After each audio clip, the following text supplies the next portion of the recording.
राधे राधे। श्री हरिदास लड्डू गोपाल की भक्ति में आपका स्वागत है। भक्तों, जैसा कि सूर्य ग्रहण 25 अक्टूबर को लगने वाला है, सूर्य ग्रहण पे हम अपने लड्डू गोपाल की सेवा कैसे करें, उस दिन उनको हम कैसे बचाएं, कैसे उनको ढकना है, क्या उनको देना है, और कैसे हम सूर्य ग्रहण में ऐसा जैसे हम अपने बालक को बचाते हैं या जैसे पेट में एक बालक होता है तो हम अपने पेट को ढक लेते हैं, हम सूर्य भगवान को नहीं देखते हैं, ऐसे ही हमें लड्डू गोपाल को भी बचाना है।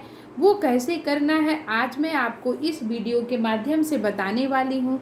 तो सबसे पहले मैं आपको बता दूँ कि सूर्य ग्रहण जो है इस बार दिवाली के बाद यानी कि दिवाली 24 अक्टूबर को पड़ रही है। 24 अक्टूबर के बाद 25 अक्टूबर को सूर्य ग्रहण लग रहा है। सूर्य ग्रहण आंशिक है, कुछ जगहों पे दिखाई देगा और कुछ जगहों पे नहीं दिखाई देगा, तो यहाँ पर भी उसका प्रभाव रहेगा। तो इस वजह से हमें सावधानी तो बरतनी ही पड़ेगी, क्योंकि सूर्य भगवान कहते हैं कि सूर्य और पृथ्वी के बीच में जब चंद्रमा आ जाते हैं तो सूर्य ग्रहण लगता है। और सूर्य ग्रहण में यदि हम बहुत से ऐसे काम होता है जो हमें नहीं करना चाहिए, जैसे हमें सब्जी नहीं काटना चाहिए, हमें कोई भी भोजन नहीं बनाना चाहिए, बने हुए भोजन को हमें नहीं खाना चाहिए। यदि ऐसे समय पे लगता है कि आपने खाना बना लिया है, अब आप उतना खाना फेंक नहीं सकते, तो आप ये काम कर सकते हैं, उसमें गंगा जल छिड़क के तुलसी के पत्ते हम डाल देंगे, तो उसके बाद उस खाना को हम खा सकते हैं।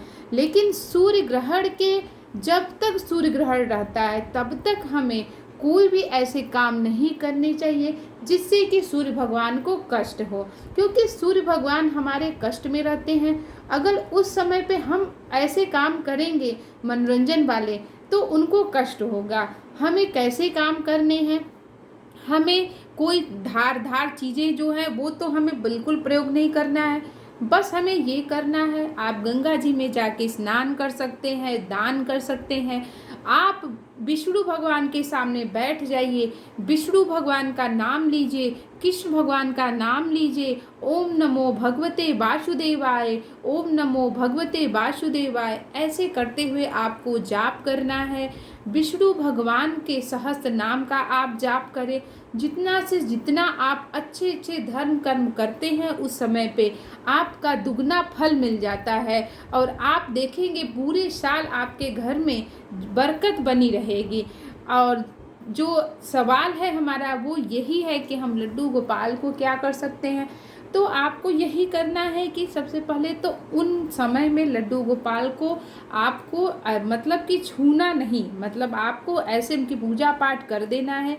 पूजा पाठ करने के बाद उनके ऊपर आपको गंगा जल छिड़कना है और तुलसी के पत्ते उनके ऊपर रख देने हैं। रखने के बाद आपको ऐसी जगह उनको रखना है कि सूर्य का वो जो मतलब जब सूर्य ग्रहण लगे तो वो सामने उनको दिखाई न पड़े। और लड्डू गोपाल के सामने आपको बैठ के आपको भगवान के भजन गाने हैं, प्रेम भाव से गाने हैं, प्रभु से याचना करनी है कि हे प्रभु, यदि हमसे कोई गलती होती है तो आप हमारे गलतियों को क्षमा करें। हम आपके दास हैं और आप हमारे प्रभु हैं, साथ में बालक ही हैं, तो हमारे अंदर वो मर्यादा है कि आप हमारे कहीं न कहीं प्रभु हैं। तो आपको ऐसी भाव रखते हुए अपने लड्डू गोपाल की सेवा करनी है और उनसे क्षमा याचना मांगनी है। और सूर्य ग्रहण जैसे ही खत्म होता है आपको क्या करना है, फिर से उनके ऊपर गंगा जल छिड़कना है, और गंगा जल छिड़क के तुलसी के पत्ते जो आपने रखा है उसको आपको हटा के फिर से उनके ऊपर एक तुलसी के पत्ते रख के उसके बाद आप उनको भोग लगाइए। आप जैसे जो भी प्रक्रिया करते हैं आप उनका करिए। तो इस बार जो सूर्य ग्रहण लग रहा है 25 अक्टूबर को लग रहा है, तो हमें बहुत ही सावधानी बरतनी चाहिए और हमें भगवान के नाम लेने चाहिए। सभी देवी देवताएं जिसके आप पूजा करते हैं उनका आप नाम लें, उनके माला का जाप करें, उससे भगवान आपके ऊपर, आपके परिवार के ऊपर अपनी कृपा दृष्टि बनाए रखते हैं और हमें कभी भी कोई कष्ट भोगना नहीं पड़ता है। तो आप भी ये सारे चीज़ें कर सकते हैं। तो राधे राधे, श्री हरिदास।